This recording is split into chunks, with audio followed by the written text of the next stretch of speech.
Hi everyone and welcome to Smart Grid Forums. My name is Mandana White and I'm the CEO, and today I'm delighted to introduce to you Svein Olsen, who is the project lead at the IEC working groups that are focused on the CIM standard, CIM for the Common Information Model. So welcome to the channel, Svein. It's great to have you with us today. Thank you very much. So, Svein, we're going to have a conversation about CIM as a standard, the purpose for it, the role it's playing in the industry, and its future potential, and also just get a quick sneak peek into your own session at the CIM conference that we're holding in October in Amsterdam. So let's start right at the beginning of CIM and look a little bit at the history and the reason it was actually established in the working groups, the purpose for it, and what the drivers were. Yeah, the CIM work was primarily started in the US. There was a lot of different projects going on looking at how you integrate system. This was kind of picked up by EPRI, which is one of the leading research institutes in the US that is cooperating with a lot of utilities. And from that, it kind of developed with the main focus, or what it derived from, is the kind of EMS or the control system dealing with state estimator and also fueling power flows, both from node breaker and bus branch. Then in the US, it got a bit of motion because the US focused a bit of, there was a lot of deregulating in early 90s. So in the late 90s, this comes across as an important element where government, after some kind of mishaps, they were moving in the direction of standardizing the tools. And that the industry wasn't particularly happy with. There is different needs depending where in the country, where in the US do you have, because you have different types of needs. So there was a stronger emphasis of having standards for exchanging the data. And in the establishment of ENTSO-E, there were already from some area of ENTSO-E, for the ETSO, there was a UCT DEF. To embrace a standardized way, a lot of the other regions said this is not sufficient for our needs. So there was an agreement to move to an international standards, and the pick was CIM. And the work started off really in 2008, and where the emphasis was to the long-term planning. And now the later years, the focus has been, from the ENTSO-E point of view, has been the common grid model, so operational planning. Okay, great. Well, thank you for that background. So, Svein, CIM has been in development for some time, as you mentioned, but there's a feeling that it's really starting to take off in the market now, and the ecosystem around it is forming. There is, if I might say, a little bit of resistance from some of the key suppliers. However, there does seem to be traction now and some momentum behind it being market ready and taking off. What are your thoughts around that? What could help it take off at an even faster pace? Yeah, so one of the challenge, I agree with your observation. I think this is really taking on. One of the challenge with CIM, and has also been, is the fact that it requires quite tight integration to a common data model or common canonical model. That means that the people using, or the tool using it, has to emphasize putting possibility to make better integration with others. Meaning, if you have just a point-to-point integration, CIM may not give you that much benefit because you will get a lot of overhead. But when you have multiple systems that needs to be integrated, it really comes to its place. And what happened is that utility don't want to have a change of tools where data comes, or you have to have a much better way of sharing the data. And this is where CIM comes to its real right place. Okay. And do you think the suppliers, though, who are going to provide these next generation systems are going to get on board with it much faster now going forward? Is there enough motivation, enough incentives for them to do that?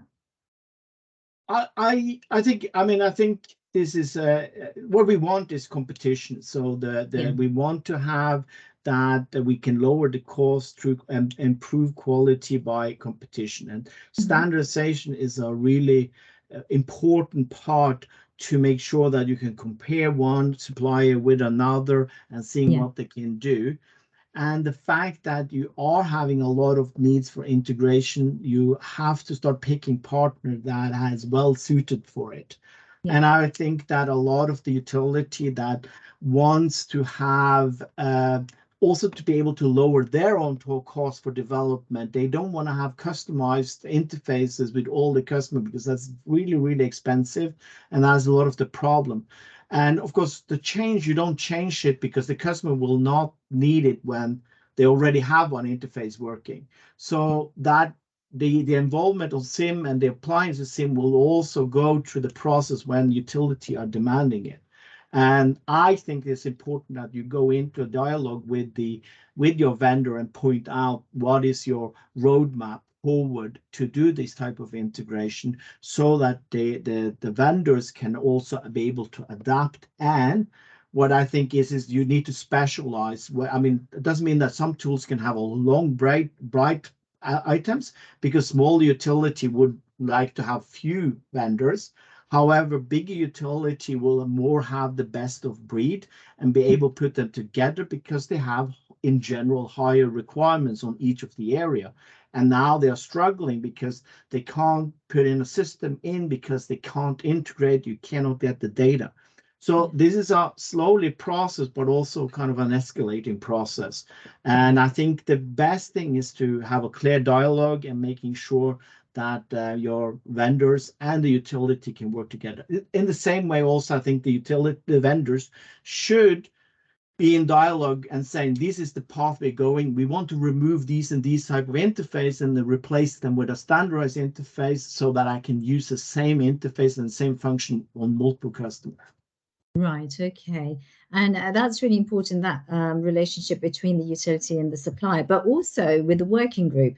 What I'm hearing a lot is that as the utilities get started on their CIM implementations, sometimes they make little detours and they really need expert help, perhaps from the working group, to get them back on track. What do you think needs to change to make that easier? You know, the working group support of the community. I think we have a bit of work in the standardization to emphasize on training, and we are also going out here with a Smart Grid Forum that is helping the standard a lot with providing training and understanding, because this is not trivial. It's not that CIM is so complicated in itself. It's the domain. And to be a success in CIM, you kind of have to understand the power system and all the elements, and you have to have a knowledge on IT. And these people are not necessarily a lot of, and it's always very hard to combine different types of domains. So either you have people that are strong on one and not so strong on the other, and we need to cooperate. So training is a big emphasis. The other area, there is quite a few consultants company that's out there and do help. Some of the challenge with the consultant company is that they might not always be able to drive the real requirement that comes from utility to the standardization, because the involvement of the standard, we are really kind of project driven. The fact that people are bringing, being a utility or vendors coming, these are the things that are being asked for. You know, we need the standard to help out on these things. There is always hard to come into the dialogue because you need to quite a lot of knowledge on it. But what we are trying is make it more transparent, what we're working on. And well, at least what we're doing in Norway, that we're putting up a community that is helping out all the utility and sharing the knowledge. Because again, a lot of the times it's dealing with the vocabulary, and not the whole world is not English speaker as well. So it's also a bit of challenge when you come to the real expert, then they have to formulate it in their native language. So these are type of challenge, but I see this as you have the central international standards and you have your community down. But this is also in some way a transition, because as utility get more into this, and as vendors get better understanding, you know, this comes across. But one of the main challenges, like if you're going to do a power flow and you can't deal with all the type of equipment you have, you have a problem. So you kind of have to have a way of modeling everything, because and that is always a problem with the standard. How do we able to deal with all new stuff coming along into the future, and to at the same time making sure history is kept, or the old components is also able to be modeled. Right. Okay. Okay.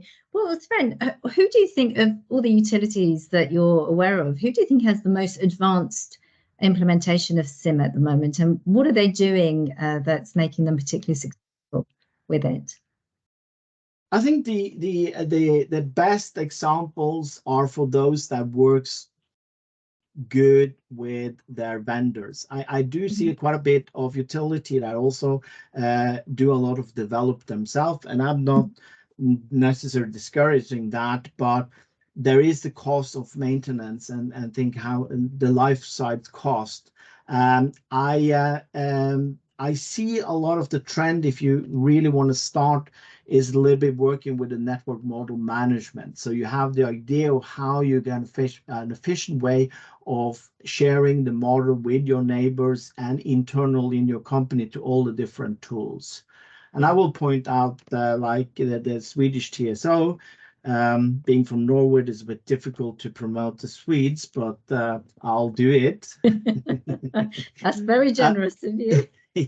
Now they're doing a very structured way of looking at how they can manage all of these models.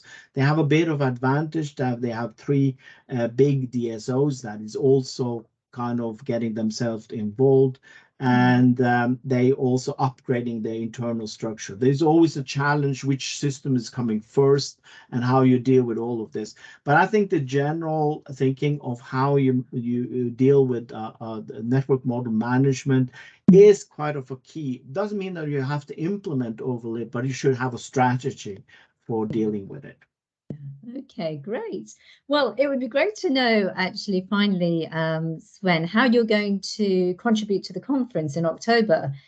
So you're giving several sessions there. You've agreed to give the introductory workshop on the Monday, as well as open the CIM track on the Tuesday afternoon, and then wrap it up as well on Thursday afternoon with some insights. So what's going to be your key message, do you think?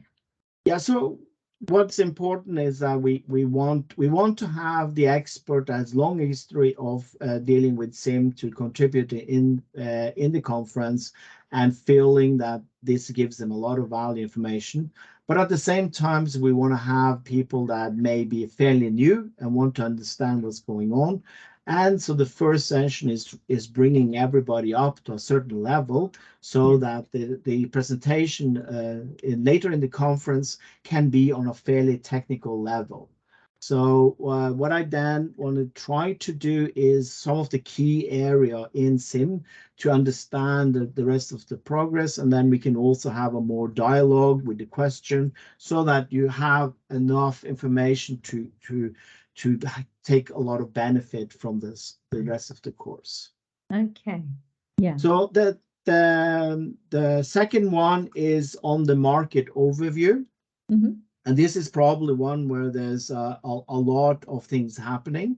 One of the challenges here is that there is a lot of different standards. Which one should I pick, type of thing?